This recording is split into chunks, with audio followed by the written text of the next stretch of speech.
The year was 1913. Woodrow Wilson was president, and powerful banking interests, who had been trying for years, finally achieved their long-term goal of a silent coup d'etat by taking control of the American government. The first thing they did to accomplish their takeover was convince Secretary of State Philander Knox to lie to the American people and tell them that the 16th Amendment, the Income Tax Amendment, had been legally ratified by the states when it was not. The bankers knew that this tax would ultimately end up in their pockets. Because of this fraud, the American people were led to believe there was now a tax on their labor. Congress and the President are completely aware of this fraud, and it was even cited in a recent court case.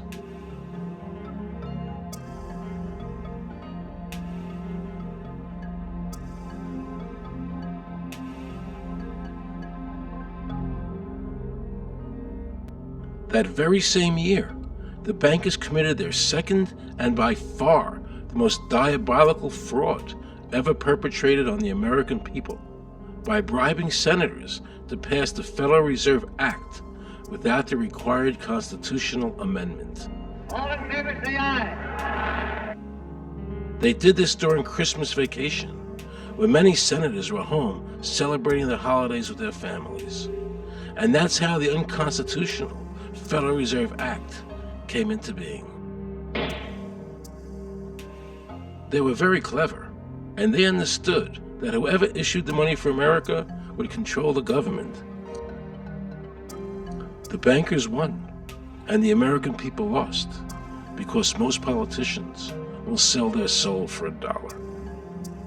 And now the Federal Reserve could issue dollars legally. As Mayor Rothschild said, "Give me control of a nation's money supply, and I care not who makes its laws." He knew that he and the other bankers would now control the laws of the nation.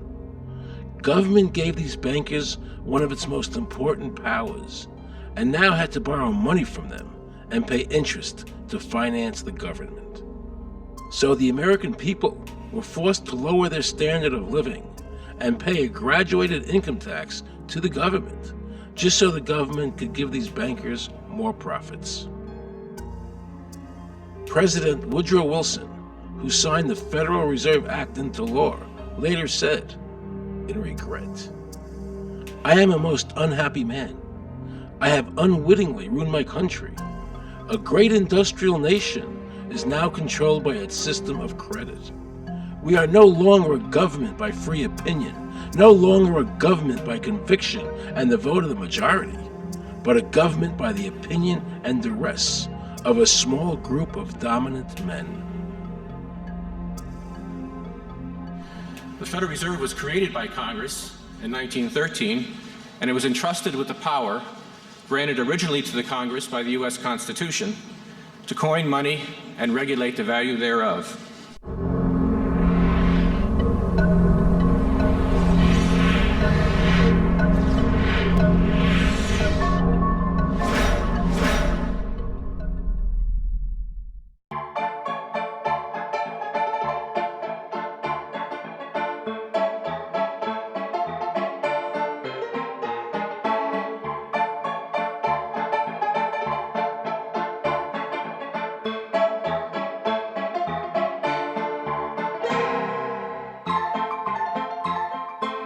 What's your name? Jan Crafting? Hi, Jen. I'm Aaron Russo. I produced the movie Is this a joke? Am I gonna No, it's not a joke. Okay, good. No. I produced the movie Trading Places with Eddie Murphy and The Rose with Bette Midler, many movies, and I'm doing a feature film. And my film is about my quest to find out whether or not people pay income taxes. Do you pay an income tax? Yes, I do. You do? Yeah. Have you ever seen a law that requires you to pay an income tax? Have I ever read it? You mean in the page, black and white? No, Yeah. no. So you pay the income tax, I assume? Of late. Well, actually, no, I didn't file last year, but I'm sorry, is this on film? No, I paid my tax. My question to you is, have you ever seen a law that says you have to pay an income tax?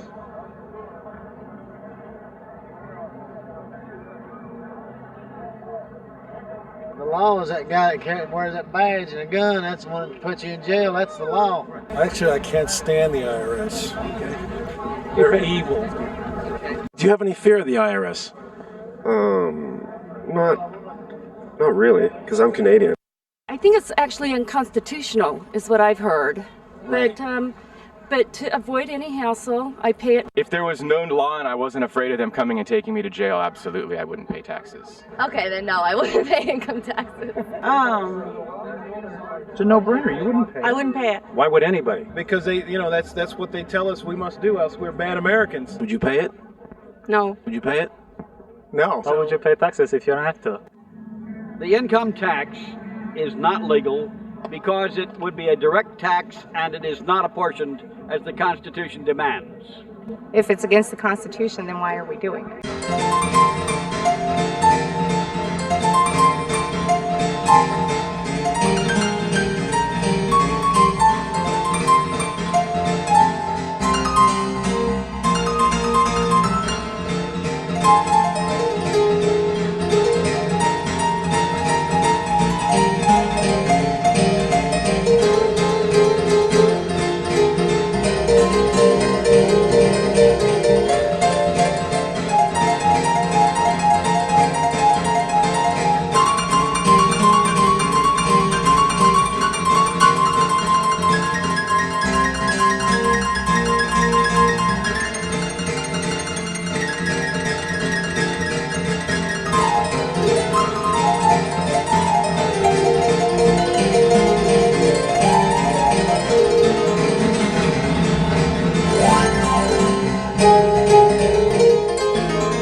I really expected that, of course, there's a law that you can point to in the law book, the code, that requires you to file a tax return. Of course there is. Maybe I don't know what it is right then as he was speaking to me, but sure. So naively, I agreed to go off and research it and get back to him. 3.5 months later, I was at that point where I couldn't find the statute that clearly made a person liable, at least not me and most people I know. And I had no choice in my mind except to resign. I had to leave the IRS because I presented evidence that I had accumulated indicating that the agency was violating the law and violating people's rights. And I asked the agency for a response to my sincere concerns. And the answer I got was that they would not respond to my concerns and that they would provide me with the paperwork necessary to tender my resignation. But We the People Foundation for Constitutional Education put a full-page ad in the USA Today on July 7th, 2000. And within the body of that ad was a $50,000 challenge for anyone that could show the law. And to me, $50,000 is a lot of money. So I went after that and did the research based on the fact that I thought, let's put this baby to bed. I'm hearing all these rumors. I'm going to kill 2 birds with 1 stone. I'll answer these people's questions that are asking me, and then I'll win this $50,000. And, based on the research that I did throughout the year 2000 and that I'm still doing, I have not found that law. I've asked Congress. We've asked a lot of people in the IRS commissioners, helpers. They can't answer, because if they answer, the American people are going to know that this whole thing is a fraud. I was surprised to hear these highly trained and decorated IRS agents telling me there was no law requiring American citizens to file a 1040 or to pay an income tax on their labor. I haven't filed an federal income tax return since I left. I have not filed a tax return since 1999. Approximately 67 million people don't file an income tax return. I made a decision to go to Washington so I could attend the We the People Foundation press conference. They were going to serve a class action lawsuit on the IRS, signed by over 3,000 people, because the IRS has refused to show the law that makes Americans liable to file a 1040 or to pay an income tax on their labor. I was very curious as to why the IRS refused to show the law, as it seems such a simple thing to do. Yet I was skeptical about the Foundation's claims. There had to be a law, right? I mean, we've all been told over and over and over again that we had to pay income taxes. No answers, no taxes. No answers, no taxes. No answers, no taxes. Most people believe that the income tax system is legal and that the revenue from the tax is used in the public interest. However, there is a substantial, conclusive body of evidence that proves that our income tax system represents the most pernicious form of tyranny. It is the greatest hoax ever perpetrated by government against the working men and women of America. American citizens, along with the Foundation, have been asking the IRS to specifically provide them with the underlying legal foundation upon which they administer and enforce the personal income tax laws in our country. At the national level, when people would attempt to contact somebody of a much higher authority, say the commissioner, same kind of thing. They would get answers that were in effect non-answers. There are a group of people standing outside today who assert that no law requires you to pay taxes and that you will not answer their petition to the government as to whether they're required to pay taxes.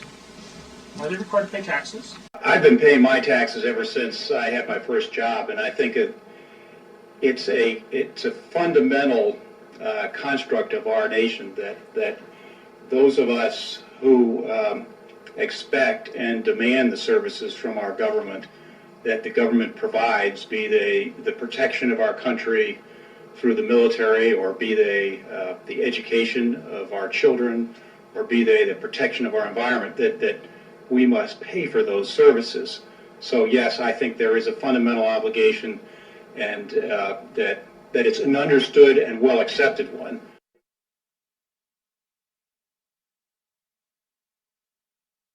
Joe Bannister and I had a meeting in the White House with President Clinton's economic advisor, Jason Furman. He accepted the remonstrance for the president. On June 2nd, I called and spoke with him. His words were, "We have decided that the issue of the legality of the income tax is not a high priority matter for the White House, and we will not be participating in any conference on the subject."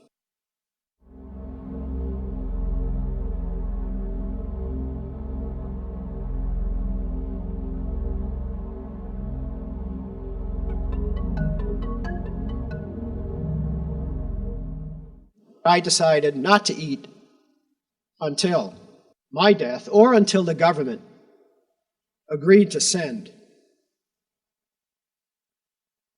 their experts to meet with the experts from the tax honesty movement. And with the help of Congressman Bartlett, a deal was made. I'm very pleased that through these several trying weeks and now months, that we have secured the agreement of the IRS and the Justice Department, because some of the questions are beyond the purview of IRS, that they will both attend a public symposium where these issues can be formally addressed. Last Thanksgiving, DOJ and IRS notified Congressman Bartlett that they would not participate. Congressman Bartlett then waited until late January. He informed me that he would not be participating. Why do you think you've been able to get away with not paying or filing your income taxes for so long? Well, first of all, I've not gotten away with anything. I'm not hiding from anyone. I'm simply asking the IRS to show me the laws that apparently require me to do these things, and they are suspiciously reticent to answer questions from me, and of course there are millions of other people, many other organizations who have attempted to get answers. They act very suspiciously when asked to simply sit down at the table with the American people and discuss what their obligations are. Rather than pulling up a chair, they pull out a club. As a matter of fact, David K. Johnston of the New York Times asked Terry Lemons of the IRS, why won't the IRS answer the questions set forth in the petitions from the American people? Mr. Lemons' response was, the government is answering the questions through enforcement actions in the courts. This is a very chilling remark on the government's use of brute force instead of civility and logic. The federal government itself refuses to provide the American people who are coercively being subjected to this extraction of their private property without any underlying legal justification. There is no law that requires the average American worker in the private sector to pay a direct unapportioned tax on their labor and compensation for services. There is no law. The march will stop in front of the IRS building. They are now going to serve a class action lawsuit on the IRS. Very courageous. My name is Charles Bell, and I'm here to serve this complaint on behalf of the American people to the Internal Revenue Service. The complaint is accompanied by an affidavit. It's under the hand of Robert Schultz. Case was served. We'll call you with the case number. Case has been filed. We'll call you with the case number.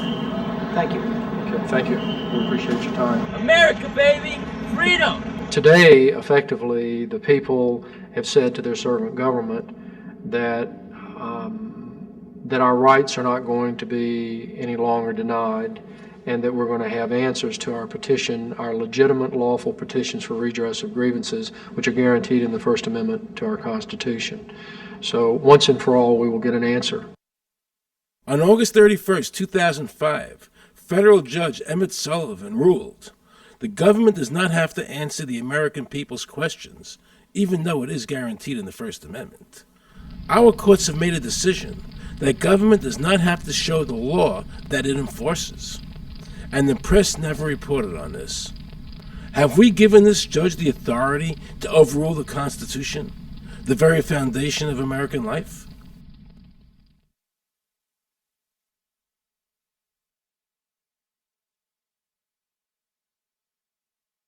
I believe that in both spirit and substance, our tax system has come to be un-American.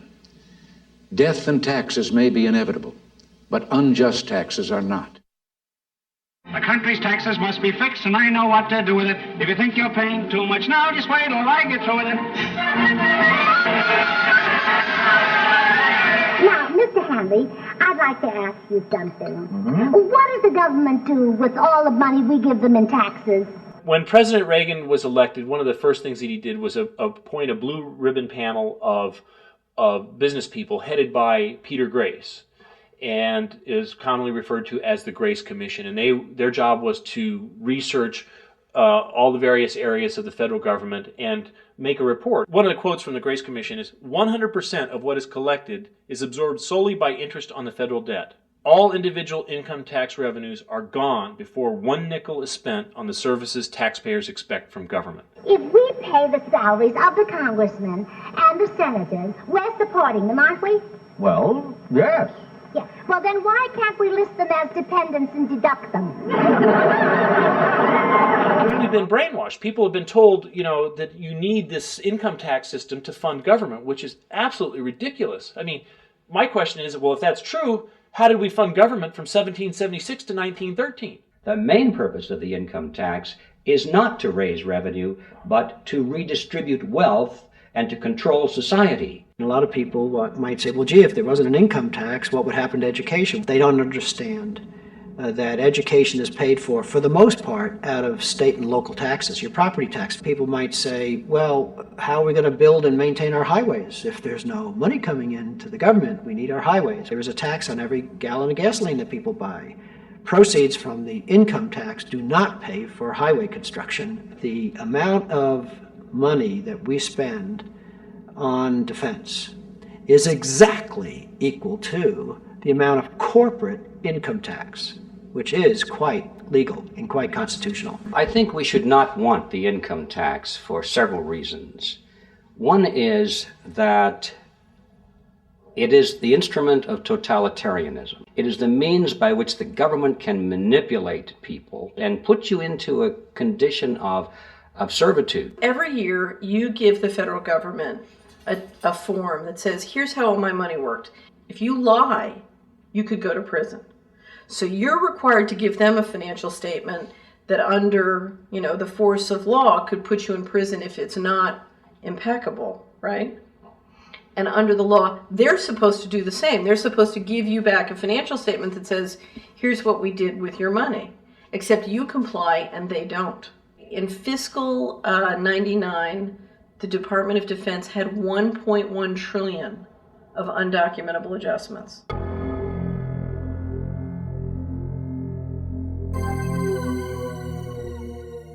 The following year, they had 2.3 trillion of undocumentable adjustments.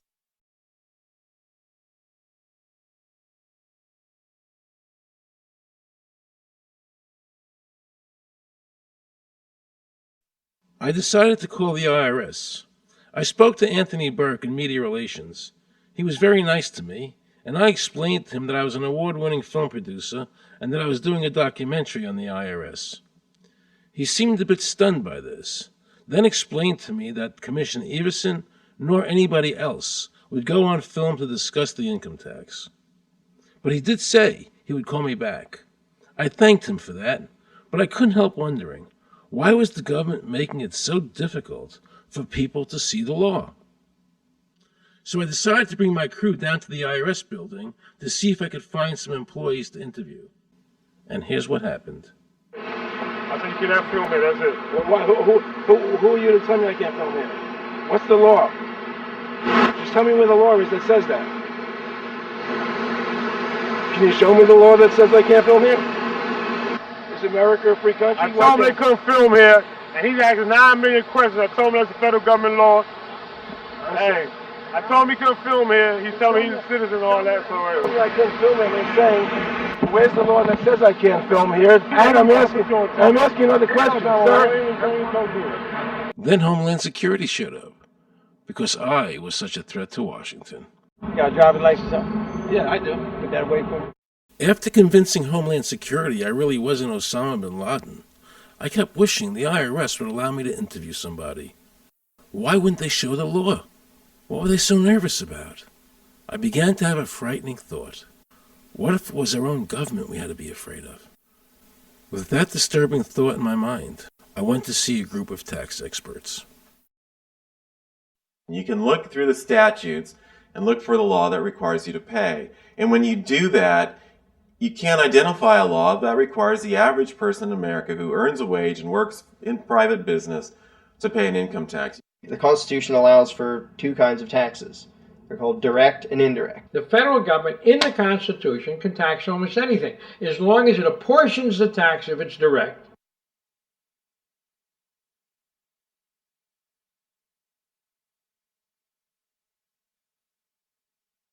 The indirect tax is, for example, an excise tax. I can avoid the excise tax on gasoline. I can choose to ride my bicycle.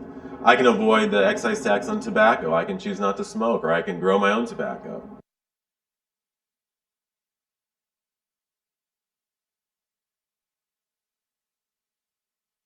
The income tax which is being applied now doesn't meet the criteria of either direct or indirect taxes.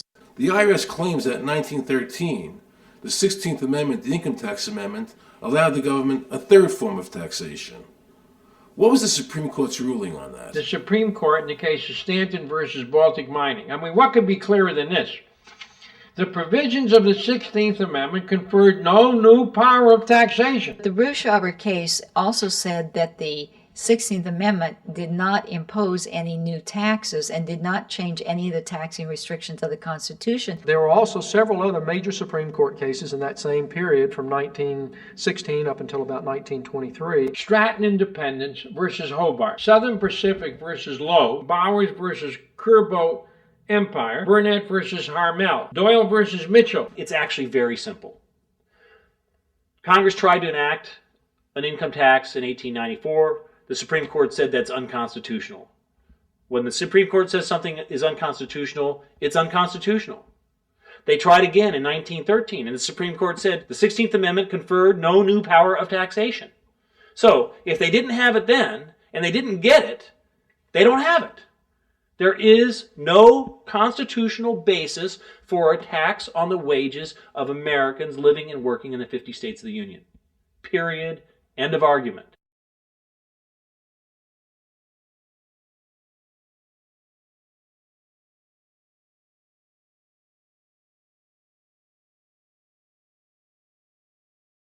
I have a letter here from Daniel Inouye's office of the United States Senate that says, based on the research performed by the Congressional Research Service, there is no provisions which specifically and unequivocally require an individual to pay an income tax. Period. End of story. There is no law, and to date, nobody has been able to show that there is a law for the average American citizen working day in and day out to pay an income tax. The definition of income in the Constitution was given in the Eisner versus Montgomery case, and it turns on gains or profits that are made from some activity. Doyle versus Mitchell, 247 U.S. 179, 1918. Here's what he said. The idea of gain or increase arising from corporate activities. In other words, it doesn't mean wages, it doesn't mean dividends, it doesn't mean alimony. It means a gain or a profit arising from corporate activity.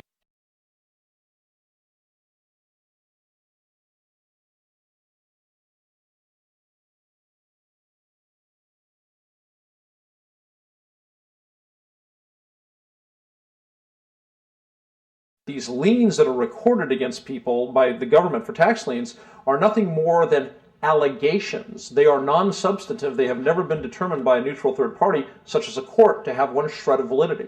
If you ever get a notice of an audit or anything else, the first thing you should do is a Freedom of Information Act request for records that they're using to substantiate or justify the audit. There is nothing in the Internal Revenue Code that creates any such thing as an income tax evasion or crime. There's nothing in the code that allows IRS agents to seize property. The government is involved in judicial blackmail. The government knows that if it legally seizes somebody's property, that person doesn't have the funds and he can't even get a lawyer who can help him. I conducted investigations in the Title 18, the Criminal Code, the U.S. Criminal Code. And in there, the statutes and the regulations are very specific as to what's violating the statute. In the Internal Revenue Code, Title 26, there's nothing specific in there. I mean, even the FBI feared the IRS. You have to understand that an agency which will unlawfully impose a tax that doesn't exist is not going to care. If we, the people, don't know what our rights are, they're not going to tell us. If Americans just learned that the IRS was actually knowingly deceiving them, that would be enough for them to rise up and put a stop to it. This small booklet includes the Constitution of the United States, the Bill of Rights, the Declaration of Independence.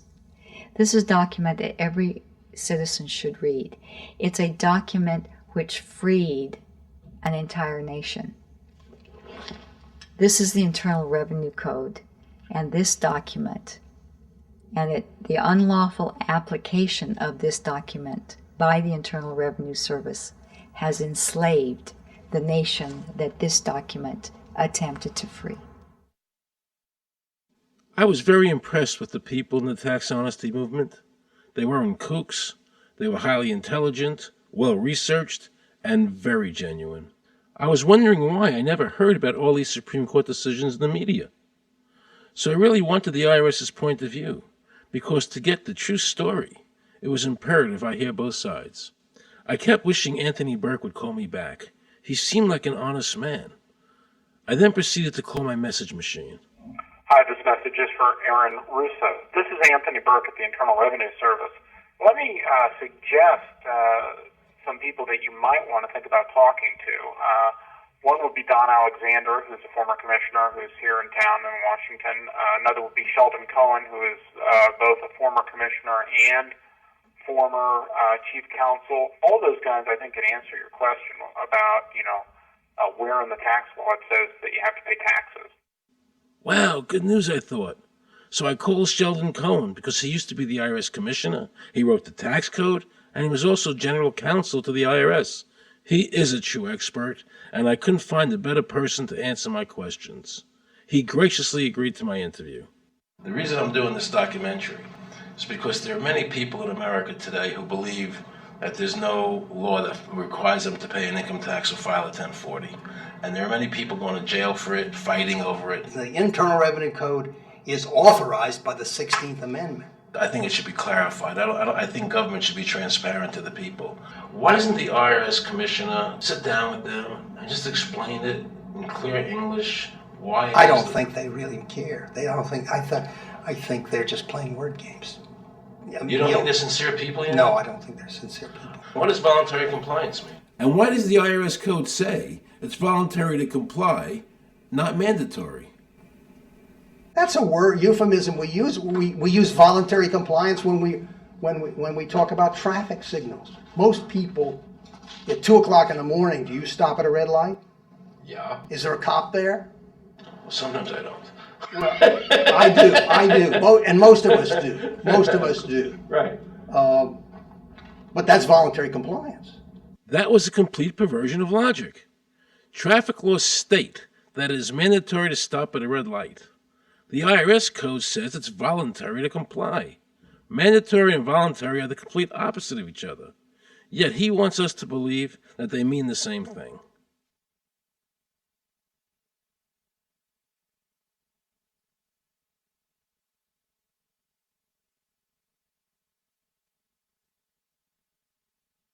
So can the government criminally prosecute somebody of information put on their 1040? Yes.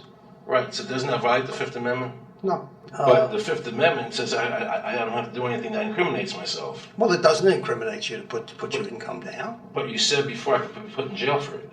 The commissioner wants us to believe that although the IRS demands that you fill out the 1040 and you can go to jail for it, that they are not violating your Fifth Amendment rights of self-incrimination. That is absurd. Isn't it true that the word income is not defined anywhere in the Internal Revenue Code?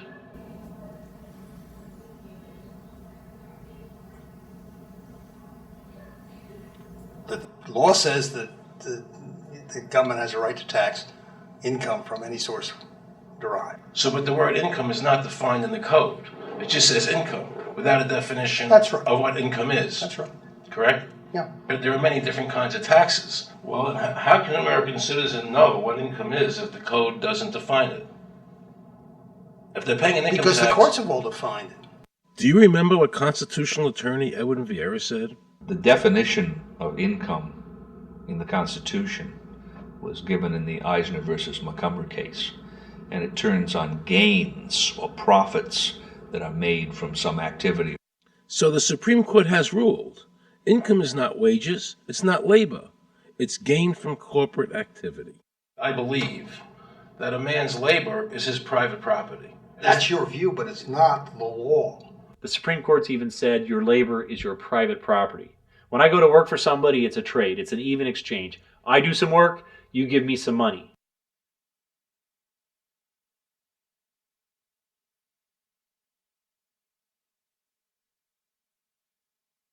In 1916, we had the Bruce-Shaber case and the Stanton case.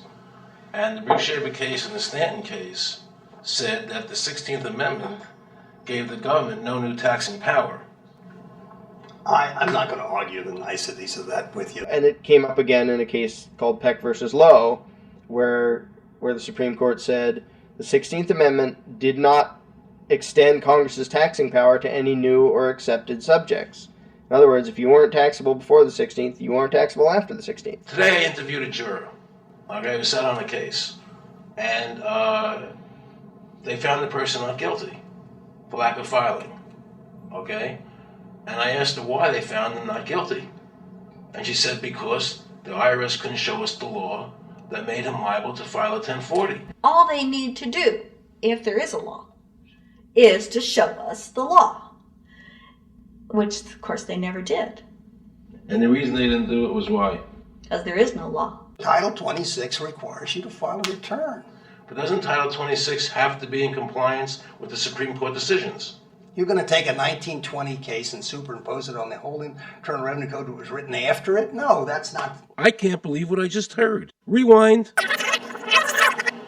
You're going to take a 1920 case and superimpose it on the whole Internal Revenue Code that was written after it? No, that's not.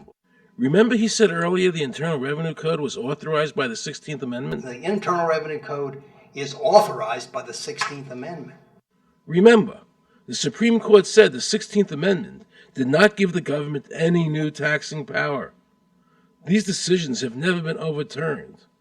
Let's listen further. Can the lower courts overrule the Supreme Court? No. How are they putting people in jail today for not paying a tax on their labor when the Supreme Court said they don't have to? Doesn't the IRS code have to be in compliance with the Supreme Court? That's my big Aaron, question. this is a waste of time. Well, Because whatever I say, you're not going to believe. He's right. I don't believe him. And neither should you. He wants us to believe we should obey the IRS code, which is being enforced in violation of the many Supreme Court decisions. If the Supreme Court made a decision... Thank you, Aaron. I think we're finished. I'm sorry, Mr. Cohen, you're doing that. Well, I'm sorry that you constantly re-argue the point. You're liable because the law says that you're liable, and the courts say the law says you're liable, and that's why you're liable. You see, he's talking about the lower courts, who are not in compliance with the Supreme Court, as they have to be. Doesn't the court have to be in compliance with the Supreme Court? The Supreme Court has so held.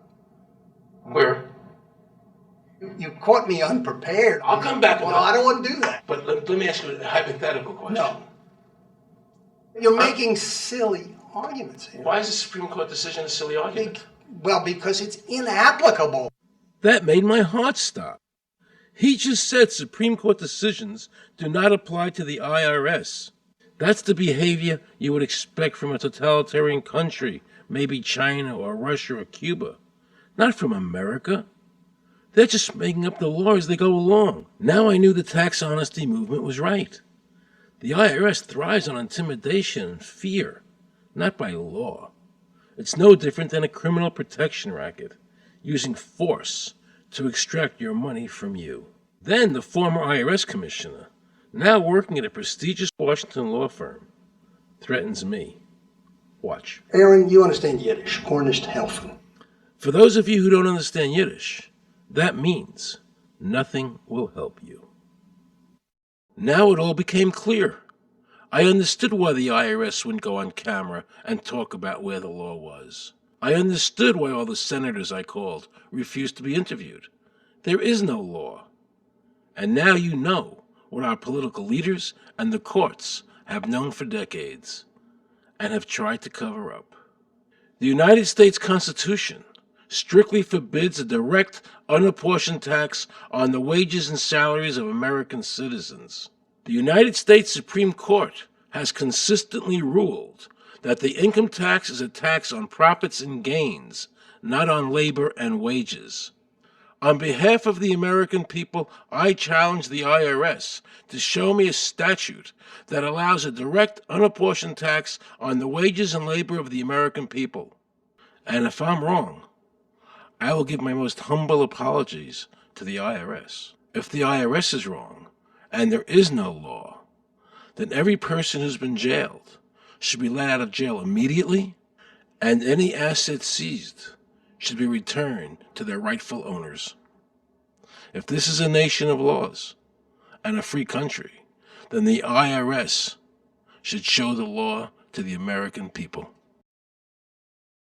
I felt an overwhelming need to understand why juries were finding innocent people guilty of not filing a tax return when there was no law requiring them to do so. So I went to talk to Marcy Brooks, a juror who used her common sense and did not allow the judge to railroad the jury into a guilty verdict.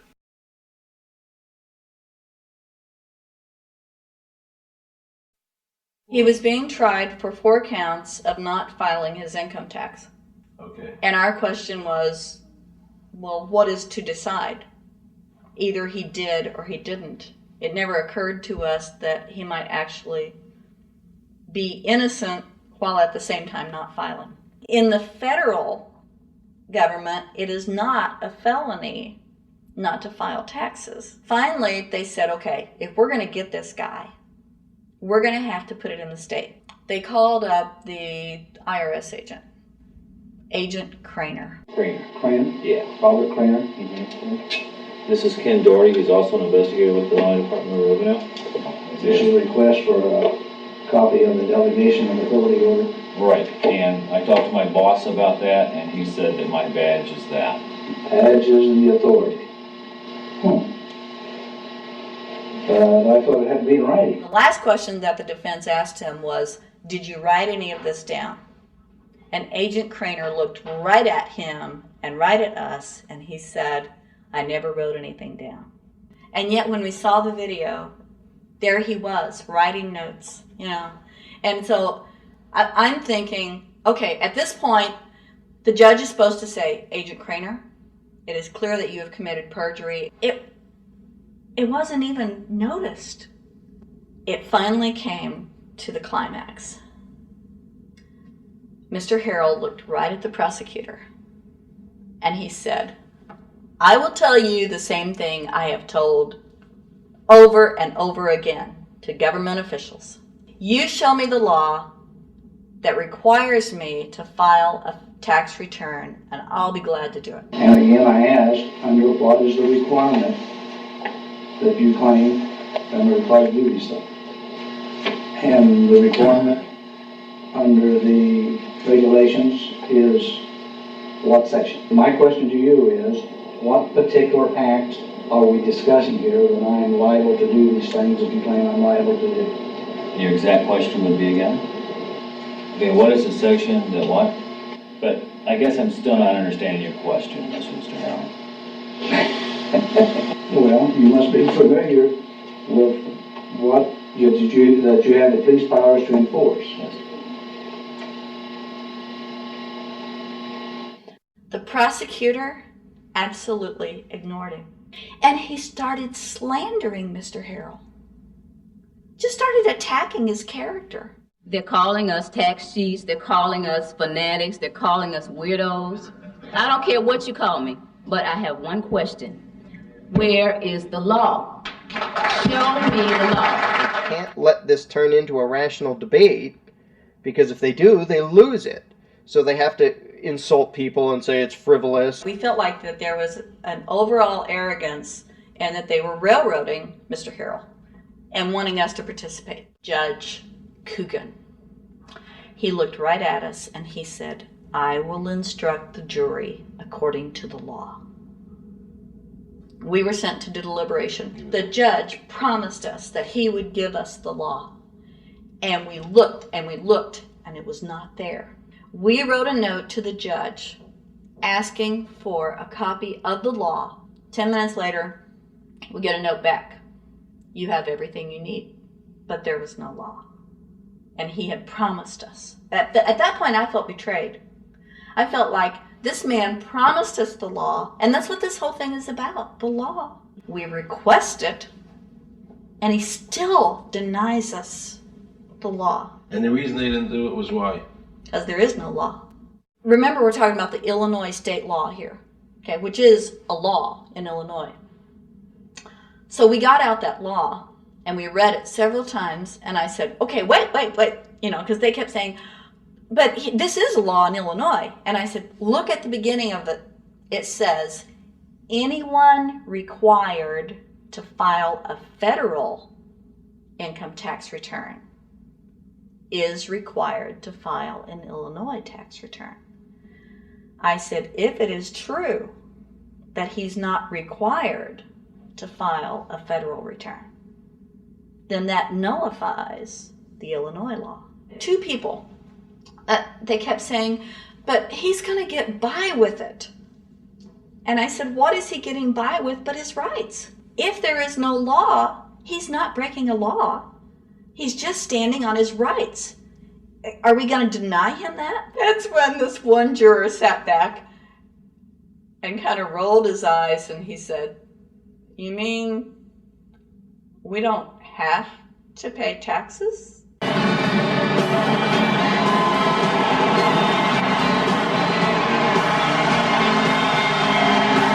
All of a sudden we realized that this trial was much bigger. And the ramifications of this trial were going to be so broad if it actually got out. I mean, it's like we had just discovered this great government secret. And so when we came out for the delivering of the verdict, the judge was, I'm sure, even at this point, I'm sure he still thought we would give a guilty verdict. And the reason I say that is because of the look on his face when the first not guilty was read. His face just turned white. I mean, it's like, I don't believe this. The second time, you could hear people out in the audience, just in the courtroom, just going, wow, and the judge is just getting red in the face. I mean, he was just livid. And the judge got up and left. I sat there and I thought, this truly is a victory for the people. And I have never felt more patriotic.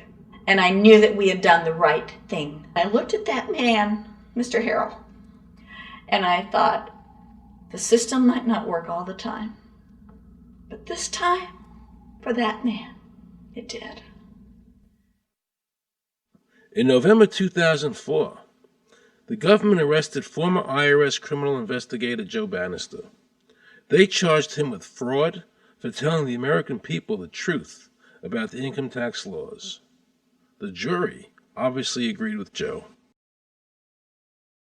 Well, it just showed Mr. Bannister to be honest and straightforward and working within the law. Vernice Kuglin, a Federal Express pilot, claimed there was no law requiring Americans to file an income tax. She also won in court. 24 people were criminally charged by the IRS because they claimed there was no law requiring them to file an income tax return. The fact is, neither the judge, nor the prosecutor, nor the IRS could bring that statute in there because it's not in the books. The jury came back with an acquittal for everyone. When the matter is put to the test, which means in terms of court and enforcement action, there is a 100% success rate in shooting down these arguments. The mafia has a code and they follow it, and it's a code of honor. But the IRS has no code of honor.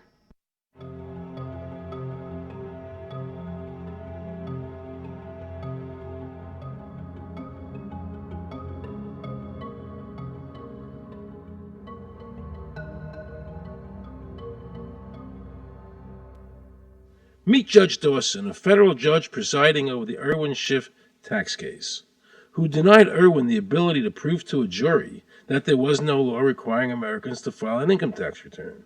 He denied Irwin the right to prove to a jury there was no law by stating, "I will not allow the law in my courtroom." But the judge made sure the government never had to show the law as written by telling the jury, "You must follow the law as I give it to you." Nobody can know what the law is, because the law is what the judges say the law is. The lower courts today will not allow people, especially in tax cases, to bring in Supreme Court decisions as their evidence.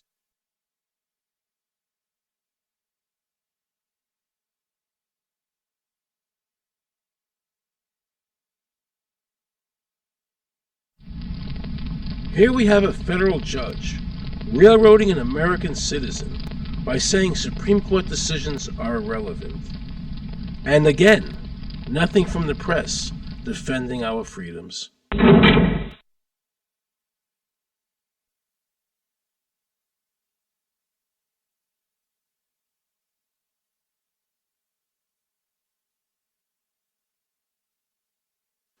So if you ever find yourself as a juror on a tax case, be sure to ask the judge to show you the statute written by Congress that allows the government to tax the wages of the American people. If the judge can't show you the law, then how can you possibly, in good conscience, convict someone and destroy their life?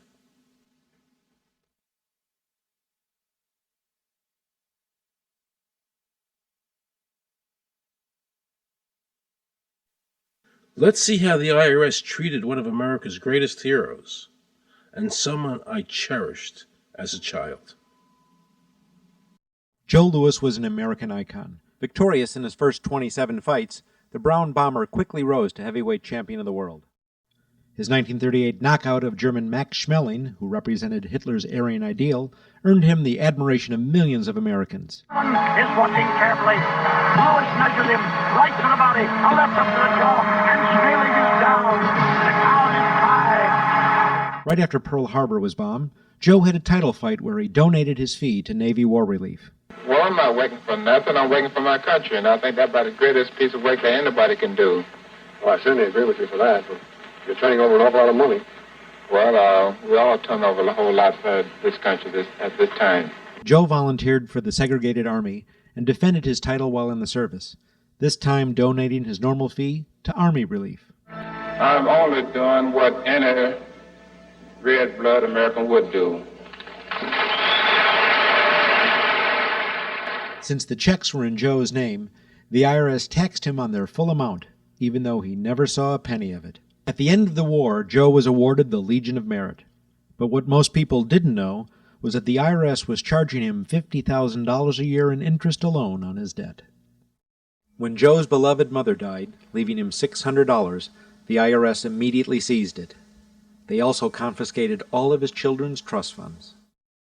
Joe was forced to continue fighting until he was 37 and out of shape, just to pay off his ever-mounting debt to the IRS, which grew to $1 million, $100,000 a year just in interest. At the end of his life, Joe was forced to become a greeter at a Las Vegas hotel just to make ends meet. It was a shameful thing to see a man like him, great fighter, great human being, being humiliated and destroyed in this manner, because after all, when you owe Internal Revenue money, no matter what you have, they take away from you. And they took a lot away from Joe Louis.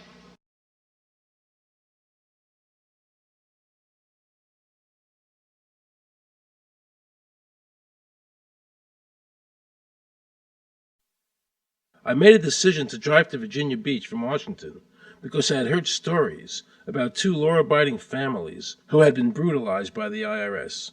They were falsely accused by their bookkeeper of being drug smugglers and tax cheats. And incredibly to me, without any investigation, the IRS proceeded to raid their place of business and their homes, even though they had done absolutely nothing wrong. On Saturday morning, 4 different raiding parties proceeded to raid 4 locations on a Saturday, the day before Easter. I was the manager on duty, and I was up in the deli, and people came through the door. How many came in the door? Maybe about 15 or 20 people. 15 to 20 armed agents. With dogs, with guns. They made me get everybody in the, they went in the kitchen, they went in the deli, they went all over the whole restaurant, told all the customers, took forks out of their hands while they were eating their breakfast and told them they had to leave. I got the frantic call from Edie. And she said, something wrong. So anyway, I jump out of bed and I immediately run to the shower.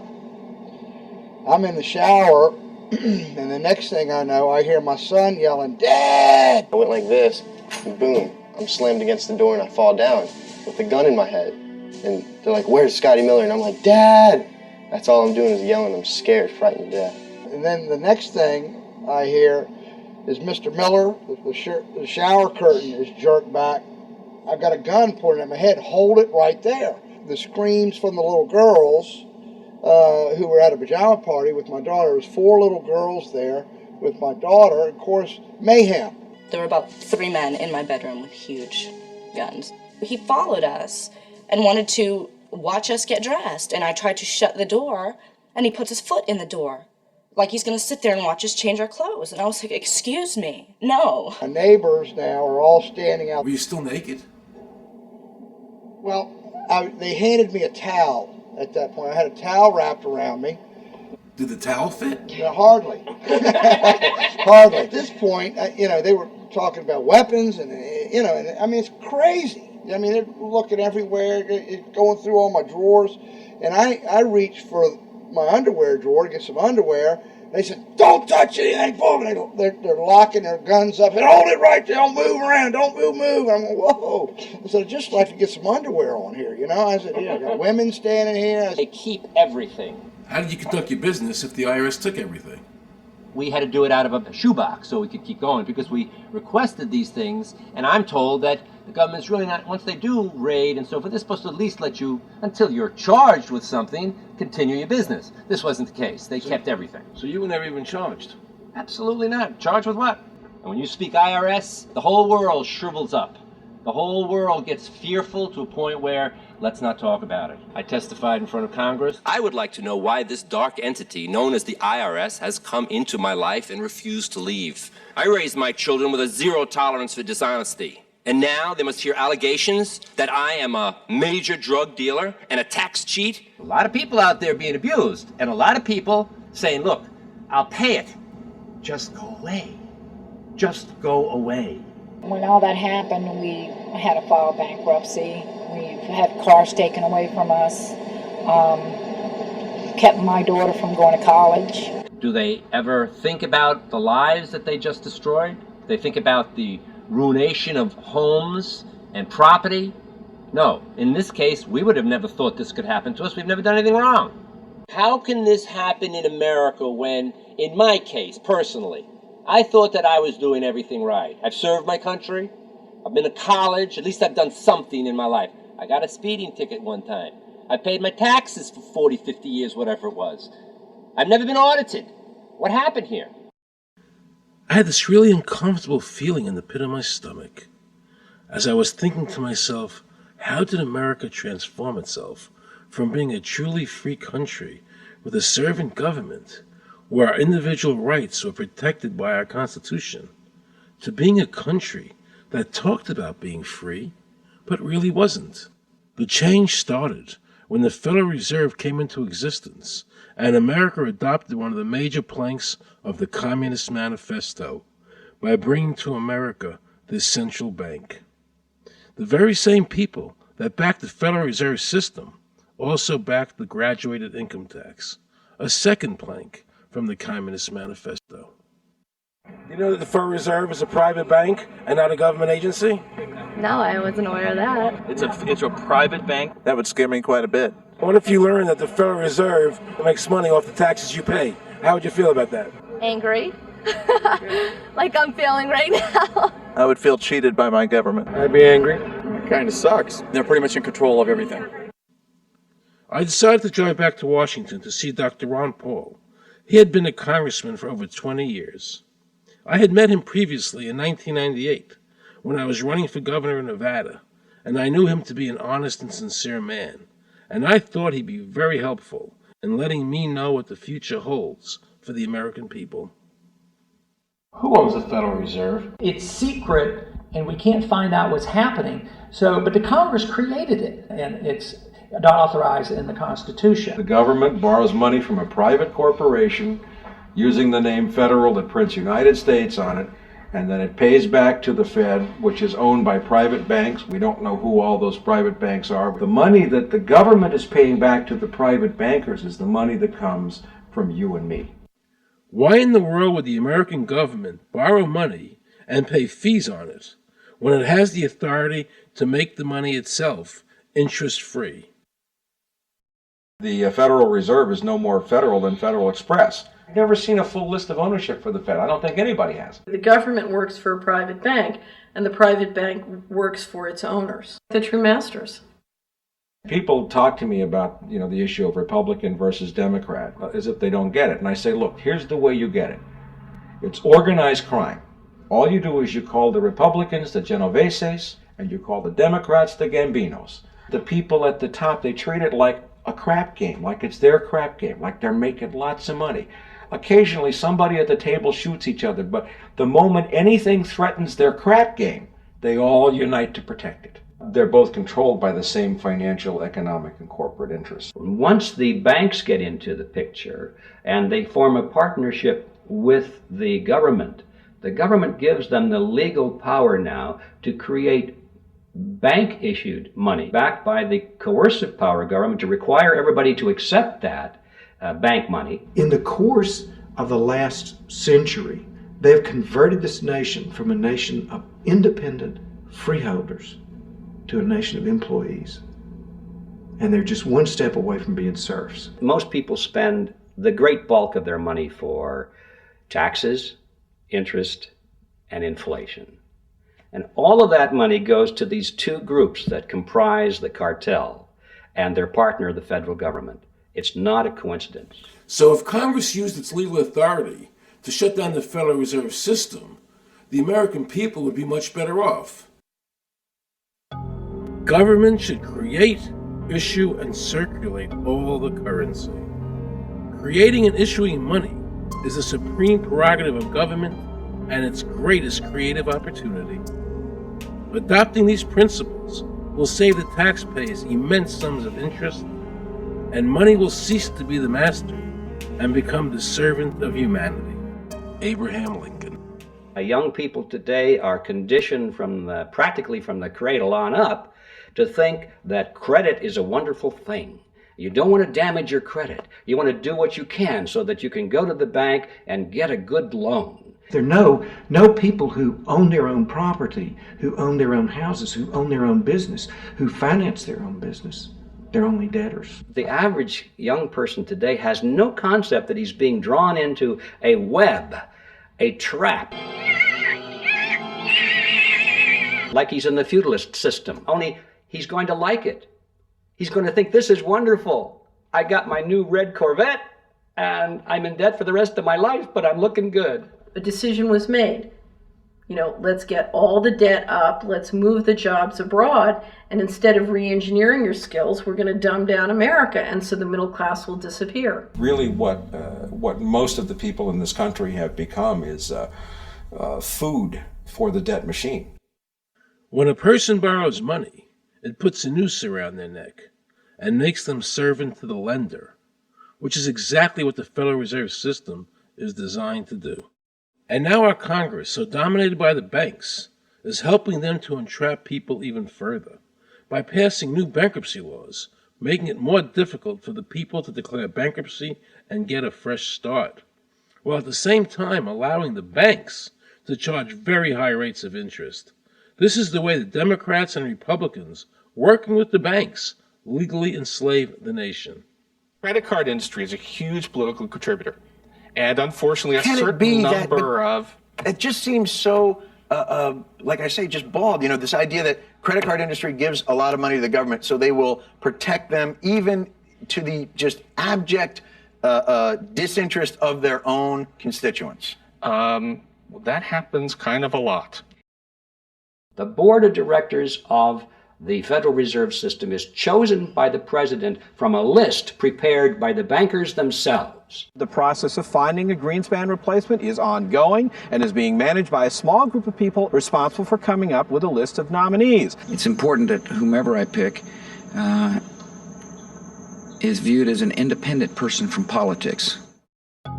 If the American people ever allow the banks to control the issuance of their currency, the banks and corporations that will grow up around them will deprive the people of all property until their children wake up homeless on the continent their fathers conquered.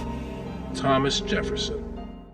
So the Federal Reserve is actually an illegal entity functioning within government. It's illegal, and what we have given to this so-called agency is the authority to counterfeit money. Do you have any points of view about the Federal Reserve and how the Federal Reserve operates? They just enter something on a computer. Oh, you need 20 billion today. Here's 20 billion, but they got that out of thin air. It came out of thin air, it goes to the Treasury then pays the bills. So it's no different than monopoly money.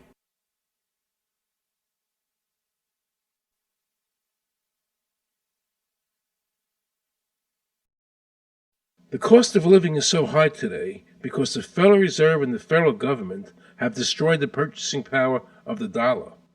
The dollar today is actually worth about 4 cents, despite the fact that the government, the Federal Reserve, and the media keep telling us that they're protecting the value of the dollar. This is a lie. All countries who have ever attempted to create money on thin air, the currency is eventually destroyed. Why did we give a monopoly of creating money out of thin air to a private corporation? The result is exactly the same as if someone were picking your pocket every year, because that's exactly what they're doing. Originally, paper was a receipt which is used as evidence that the money exists. Over the years, of course, the government has disconnected the paper from the actual tangible substance, which is money. So now we have a piece of paper which is evidence of nothing. In the past, people were able to take their receipts, the paper, to the bank and get the real money, the gold, in exchange for the receipt.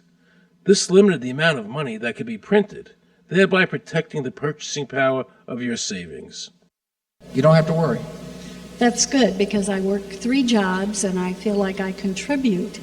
You work 3 jobs. 3 jobs, yes. Uniquely American, isn't it? I mean, that is fantastic.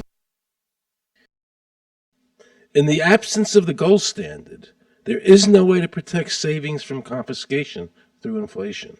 There is no safe store of value. Gold stands as a protector of property rights. Alan Greenspan, before he went to work for the Federal Reserve System. Now Alan Greenspan and the other central bankers want you to believe that the receipt, the paper, is the real money. This is nothing more than sleight of hand. It's a magician's trick. Because for them to maintain control over the government and the people, they have to convince you that this paper is really money. Because that is the essence of their power and our powerlessness to maintain control over our own government.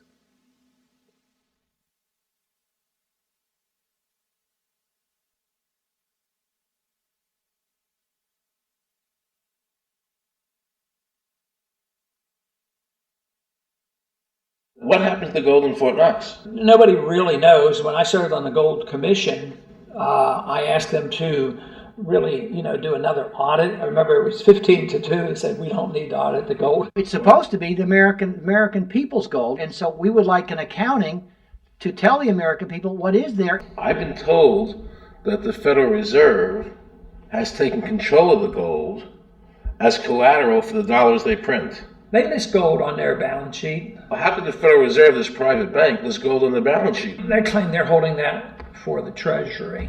So that puts private bankers in control of the American gold. They could have taken all of America's wealth. That's a possibility. Shouldn't the Congress stand up and say, where is the American people's gold? They're not audited. They control the money of America, and it's not audited? There is no audit. Oh, wait a second. Doesn't the Federal Reserve work underneath the Congress? Congress ignores their responsibility to do any oversight. The president really has no control, nor does the Congress have any control over this cartel. It just has the appearance of control.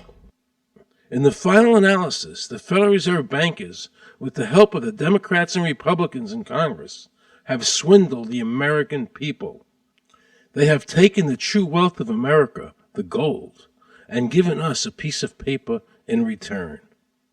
And again, not a word from the press. These frauds are going to continue until Congress is no longer intimidated by the Federal Reserve bankers, and Congress uses their legal authority to shut down the Federal Reserve System and to stop this loss of our freedoms. Is there a law that requires people to file a 1040? Not explicitly, but it's certainly implied. Well, implied by force. Yeah. But is there a law? I can't cite a law, no, I cannot. But, if they think it's the law and they have all the guns, it's an authoritarian approach. Well, yeah, but that's authoritarianism. Yeah. That's not a country run by law. Do you think America is going deeper and deeper into becoming a police state? And if so, in what ways do you see that as a congressman? Yeah, I think we're moving in that direction because there's not much we can do without permission. The absence of a police state is that people are free, and if you don't commit crimes, you can do what you want. But today, you can't open up a business, you can't develop land, you can hardly do anything. You can't go to the bank, you can't go to the doctor without the government knowing what you're doing. And they talk about medical privacy, that's gone. Financial privacy, that's gone. The right to own property, that's essentially gone. So you have to get permission from the government from almost everything. And if that is the definition of a police state, that you can't do anything unless the government gives you permission, we're well on our way. This is something that people eventually, I hope, will get sick and tired of and say, enough is enough. I sincerely believe the banking institutions having the issuing power of money are more dangerous to liberty than standing armies. Thomas Jefferson. You must understand the Federal Reserve is a cartel made up of the major banks in America, and they are the ones that are running the show, not the federal government.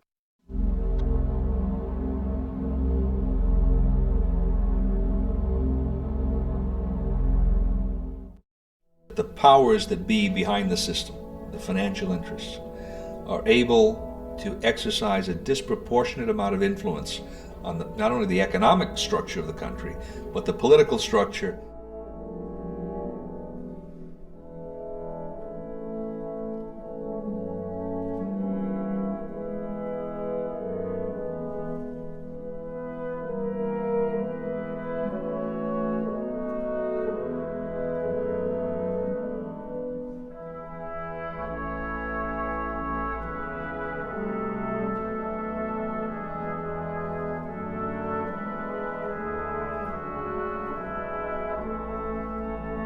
This would be like the ultimate reaching of government into our personal health lives, which would be unbelievable. And not even our government, some, bureaucratic, diffuse, multinational, secretive government.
assure the American people that, one, I've got the authority to do this. American people expect us to protect them and protect their civil liberties. I'm going to do that.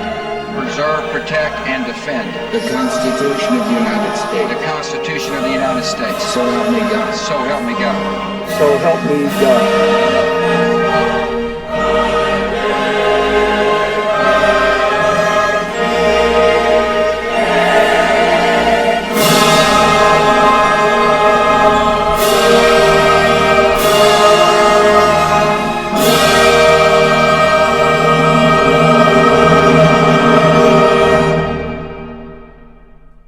What happens if your own government is using more force and more coercion on its own citizens for the purpose of achieving its political ends? Is that government engaged in terrorism?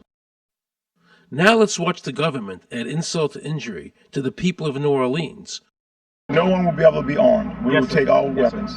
That happened today in this wealthy neighborhood where homeowners had armed themselves to protect their mansions. Residents were handcuffed on the ground. In the end, police took their weapons but let them stay in their homes. Wasn't that kind and generous of the government to allow people to stay in their own homes? How thoughtful. Of course, they couldn't defend themselves from looters. For many of the police and guard troops, it is an uncomfortable job to do this in an American city. You never expect to do this in your own country. Walking up and down these streets, you don't want to think about the stuff that you're going to have to do. We are losing our right to property. The government is getting more pretext to seize it, using the power to confiscate it with eminent domain. The asset forfeiture laws have proliferated.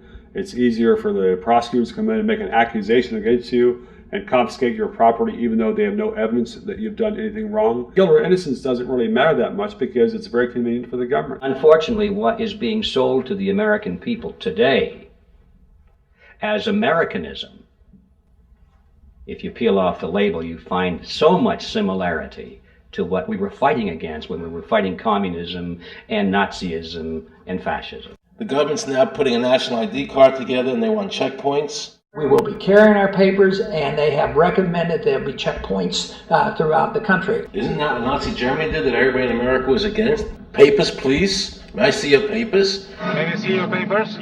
I don't think I have them on me. In that case, we'll have to ask you to come along. Wait, it's possible that, yes.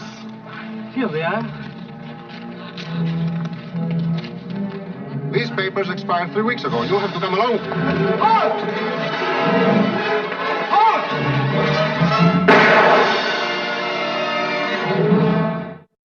The new legislation, the national ID card is in it. It takes 3 or 4 pages to describe, and it will be connected with our driver's licenses. The states will be instructed on exactly what they have to do. Social security numbers will be used. Some type of a physical proof, such as fingerprints or retinal prints, have to be on it.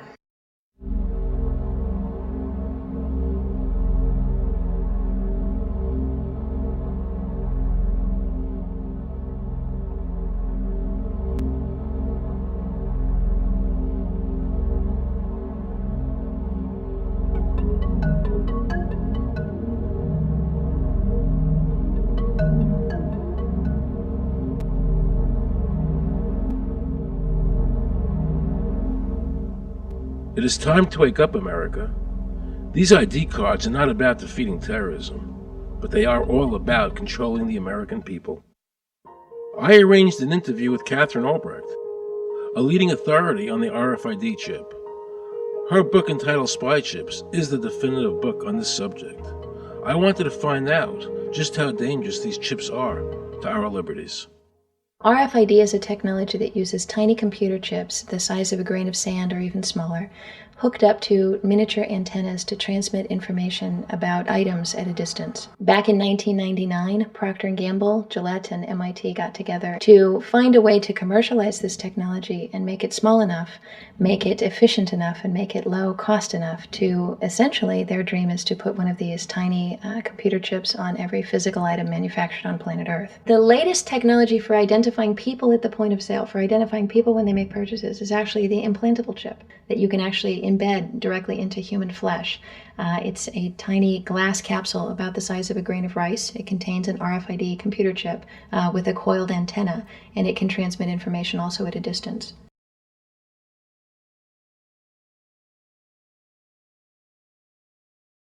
Can a microscopic tag be implanted in a person's body to track his every movement? There's actual discussion about that. You will rule on that, mark my words, before your tenure is over. Homeland Security folks, the Department of Defense, and others have expressed an interest in being able to more closely monitor the U.S. populace. And one way to do that, of course, would be being able to determine who buys what and where they take those things.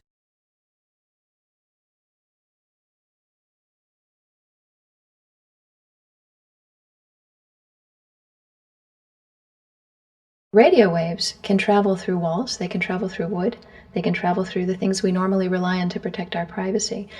For example, your purse, your backpack, your pocket, anything you're wearing or carrying. Kraft Philadelphia cream cheese has been tagged with RFID and sold to consumers, as have Mach 3 razor products and other Gillette razor products, without the knowledge of the consumer. One of the tiny chips could actually even be the dot on the letter I on the back of the fine print on a package that you purchased. They were talking about having reader devices in every airport, on every bus, on every train, on every port, on every dock. One of the most worrisome applications of RFID are proposals to put them into cash, meaning that you would be able to track every banknote, where it had been, who it had been issued to, and create, in essence, an audit trail.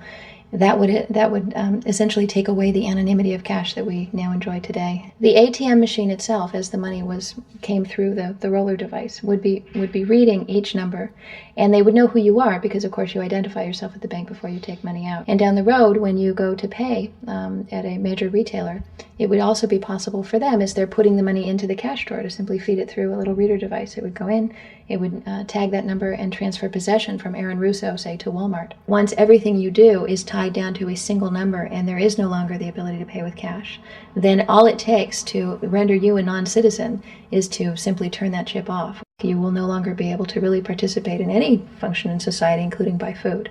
So through the implementation of the Federal Reserve System, the American citizen has gone from being a private individual who had real money, gold, in his possession that was private, to a citizen who has no privacy because all money is now being digitized.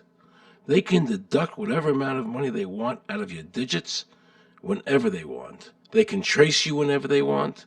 You'll be at their mercy. God forbid we allow this to happen in America. This is absolutely Orwellian. I mean, it's talking about Big Brother looking over your shoulder at absolutely everything you do, every purchase you make, every place you go, every company you interact with. All of that would be reported back potentially to the government.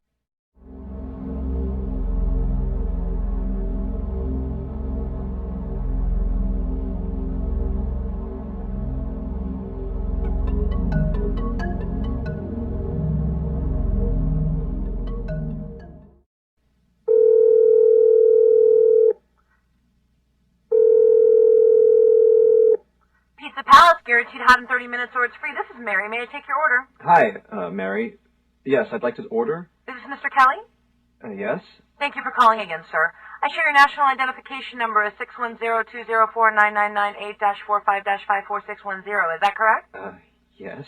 Thank you, Mr. Kelly. I see you live at 736 Montrose Court, but you're calling from your cell phone. Are you at home? I'm just leaving work, but I'm... Oh, we can deliver to Bob's Auto Supply. That's at 175 Lincoln Avenue, yes? No, I'm on my way home. How do you know all this stuff? We just got wired into the system, sir. Oh, well, I'd like to order a couple of your double meat special pizzas. Sure thing. There'll be a new $20 charge for those, sir. What do you mean? Sir, the system shows me that your medical records indicate that you have high blood pressure and extremely high cholesterol. Luckily, we have a new agreement with your national health care provider that allows us to sell you double meat pies as long as you agree to waive all future claims of liability. What? Do you agree, sir? You can sign the form when we deliver, but there is a charge for processing. The total is $67 even. $67? Well, that includes the delivery surcharge of $15 to cover the added risk to our driver of traveling through an orange zone. I live in an orange zone? Now you do. Looks like there was another robbery on Montrose yesterday. You could save $48 if you ordered our special Sprout Submarine Combo and picked it up yourself. Comes with tofu sticks. Those are very tasty, sir. Good value, too. But I want double meat. Well, I'm sure you can afford the $67 then. You just bought those tickets to Hawaii. They weren't cheap, eh? Oh, but I see you checked out the budget beach bum at the library last week. Up to you, sir. All right. I'll get the Sprout subs. Good choice, sir.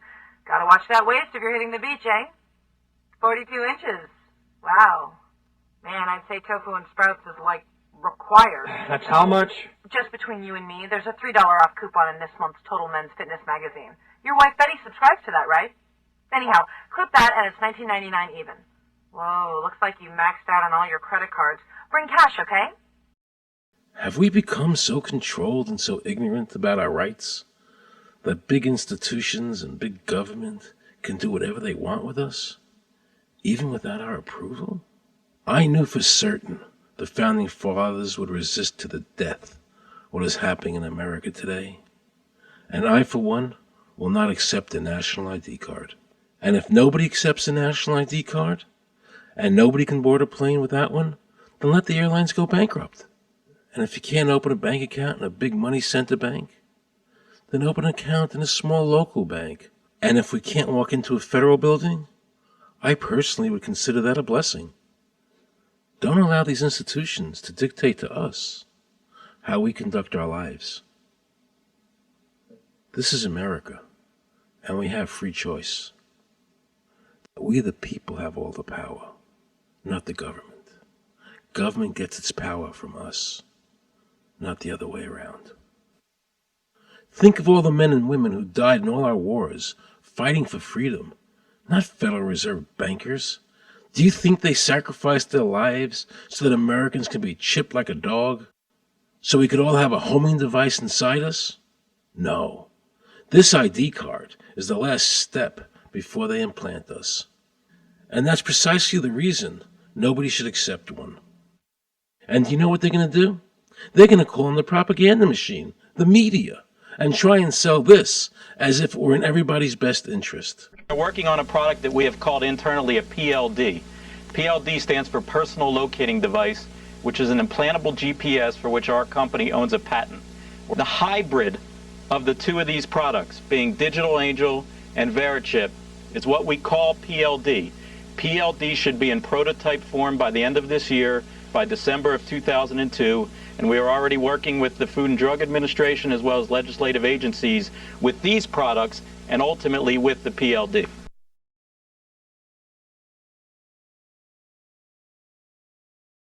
We have a Florida family who are really pioneers in a brave new world. They have volunteered to be the first ever to have microchip identification devices implanted into their body. After 9/11, I was really concerned with the security of my family. I wouldn't mind having something planted permanently in my arm that would identify me. Talk about identification papers. Watch what happens to a woman in Florida whose license was suspended. Get out of the car or I'm going to tase you. The next street off the secret.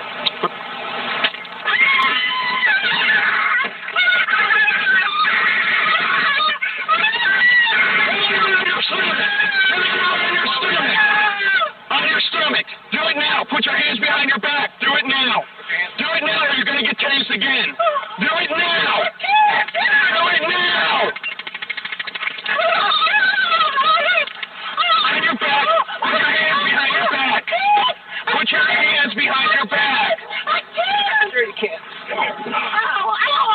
Oh, got it. You got blood on her. Oh my God. You tased me and you handcuffed me? Yep, you're under arrest. For what reason? Your license is suspended. All the power is in the people. And to the extent that government becomes alienated from the people, does things that people don't want, power is transferred until you finally come to a police state, totalitarian state, whatever word you want to give it, where the desires of the people really have no consequence. They go out and they vote. Doesn't make any difference which candidate they elect. I'm a programmer. I worked for NASA, worked for ExxonMobil, worked for Department of Transportation. Mr. Curtis, are there programs that can be used to secretly fix elections? Yes. How do you know that to be the case? Because in October of 2000, I wrote a prototype for President Congressman Tom Feeney at the company I worked for in Oviedo, Florida, that did just that. And when you say did just that, it would rig an election? It would flip the vote 51-49 to whoever you wanted it to go to and whichever race you wanted to win. And would that program that you designed be something that elections officials that might be on county boards of elections could detect? They'd never see it. So how would such a program, a secret program that fixes the election, how could it be detected? You would have to view it either in the source code or you'd have to have a receipt and then count the hard paper against the actual vote total. Other than that, you won't see it.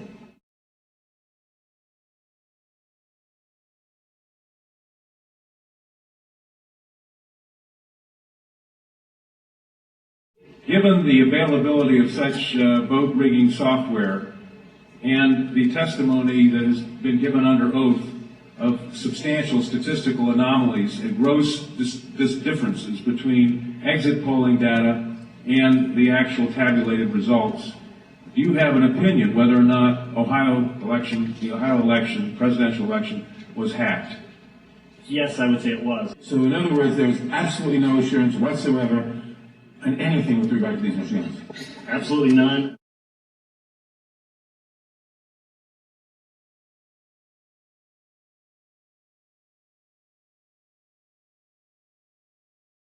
Anybody who trusts electronic voting machines should have their head examined.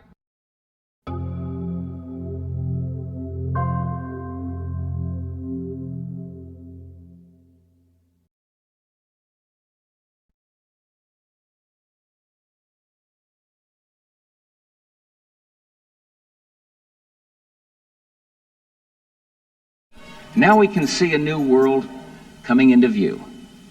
A world in which there is the very real prospect of a new world order. The New World Order will be built, an end run on national sovereignty, eroding it piece by piece, will accomplish much more than the old-fashioned frontal assault, Council on Foreign Relations. We shall have world government, whether or not we like it. The only question is, whether world government will be achieved by conquest or consent. Paul Warburg, Counsel on Foreign Relations and architect of the Federal Reserve System. There's a group that get together internationally and they sort of play God with our money. Do you think that's part of what George Bush said was the One World Order? They can't have a new world order only with a world police, military. Right. I think the financial system ultimately is even more important than the guns. The central bankers of the world are working together to create a one world government, a global police state as sinister as anything George Orwell ever wrote about, where every person on the planet Earth will have an RFID chip implanted, where the bankers and the governments can monitor every transaction you make. A chip in everybody would be the universal monetary system par excellence, because there'd be no escape from it, and you'd be totally under the control of those who issue the electronic impulses in that chip. Their strategies are being accomplished through the World Trade Organization, the International Monetary Fund, and the Bank for International Settlements, which is the central bank for all the central banks of the world. Most people don't have a clue that these unelected private bankers actually control the governments of the world. They have financed and profited from every war since World War I without concern for humanity. The war in Iraq is an attempt by the Federal Reserve and their partner, the Bank of England, to control the Middle East and to make it a part of the New World Order. To defend the New World Order, U.S. soldiers will have to kill and die. Arthur Schlesinger, Counselor on Foreign Relations. Military men are just dumb, stupid animals to be used as pawns in foreign policy. Henry Kissinger, Counsel on Foreign Relations. Now let's listen to this quote by Robert Reich, a member of President Clinton's cabinet and one of his most trusted advisors. The dirty little secret is that both houses of Congress are irrelevant. America's domestic policy is now being run by Alan Greenspan and the Federal Reserve. America's foreign policy is now being run by the International Monetary Fund. When the president decides to go to war, he no longer needs a declaration of war from Congress. Dr. Carol Quigley, professor from Georgetown University, who was also President Clinton's mentor, said in his book, Tragedy and Hope, the powers of financial capitalism had a far-reaching aim, nothing less than to create a world system of financial control in private hands, able to dominate the political system of each country and the economy of the world as a whole. And then President Clinton's Deputy Secretary of State, Strobe Talbot, said, in the next century, nations as we know it will be obsolete. All states will recognize a single global authority. All these supposed free trade agreements, NAFTA, GATT, CAFTA, are truly nothing more than the governments of the world and the central banks working together to create a one-world government. They are not free trade. These treaties are government-managed trade, and they are destroying the American worker. Through these treaties, the bankers are actually beginning to control the laws of the world.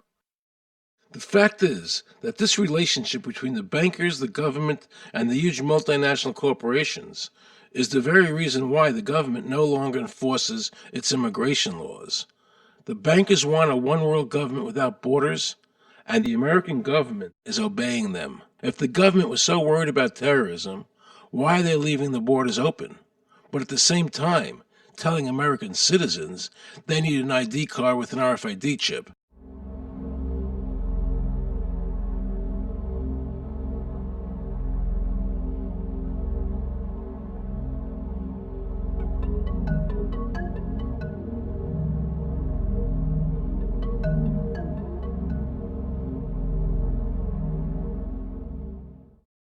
The Bush administration's open borders policy and its decision to ignore the enforcement of this country's immigration laws is part of a broader agenda.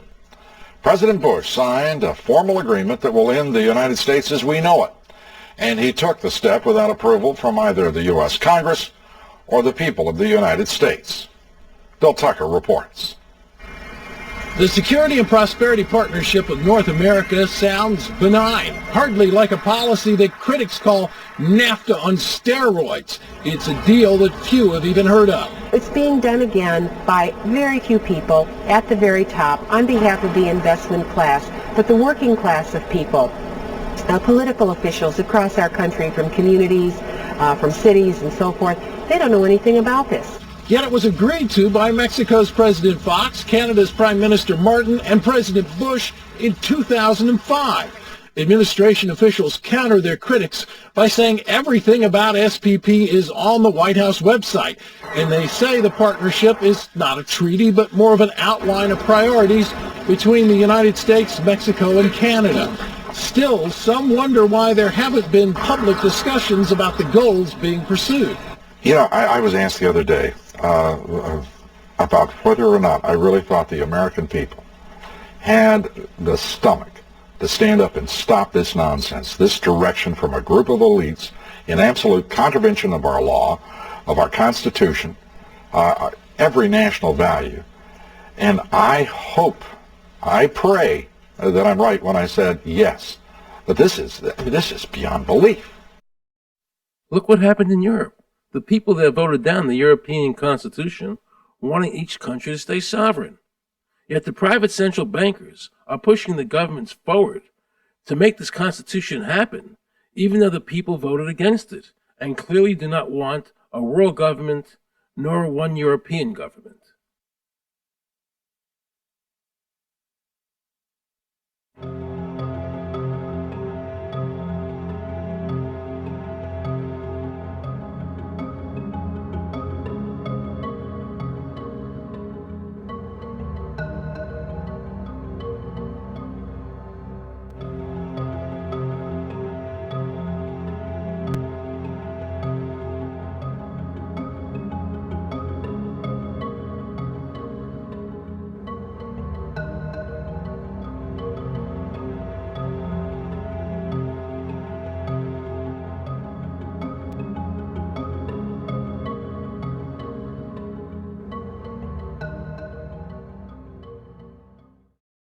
Now pay close attention to this quote by David Rockefeller, and you'll understand what is happening in the world today and where the American people are heading as a nation.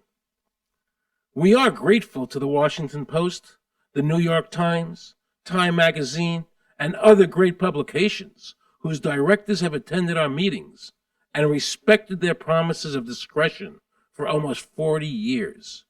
It would have been impossible for us to develop our plan for the world if we had been subjected to the lights of publicity during those years.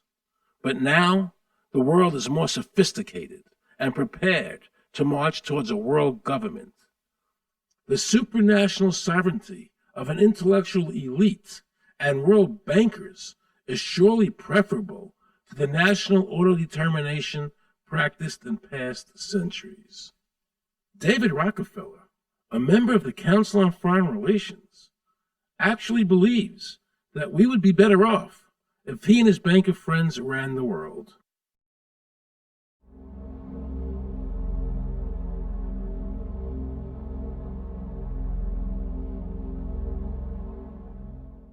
Benito Mussolini had a great quote about fascism. He said that fascism should be called corporatism more properly because it's the perfect merger of power between the corporation and the state. That's how he defined fascism.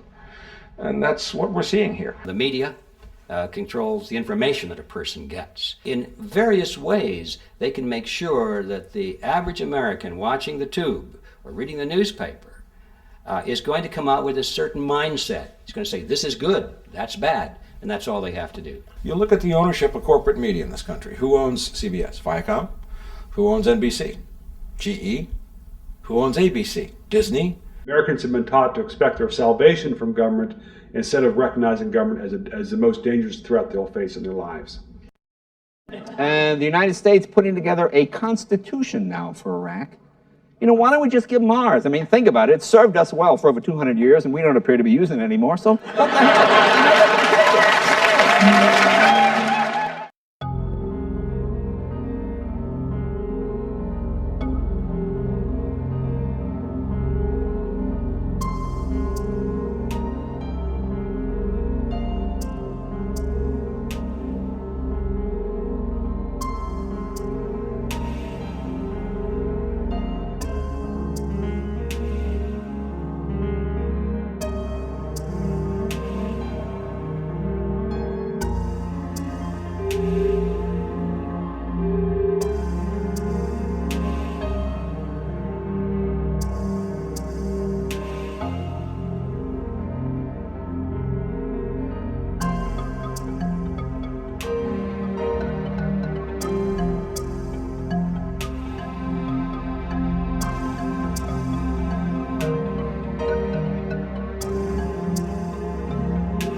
I like the old idea where you could do what you thought you could do and what you wanted to do as long as you didn't hurt other people.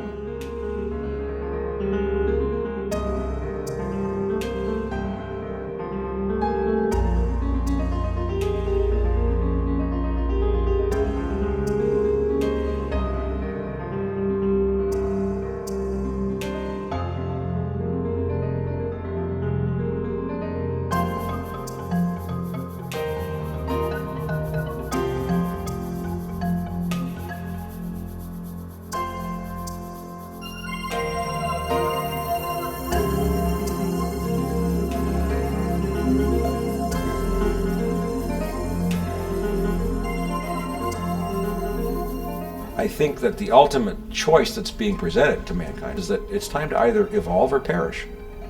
Grow up or die. Become adults. Act like adults. Take some responsibility.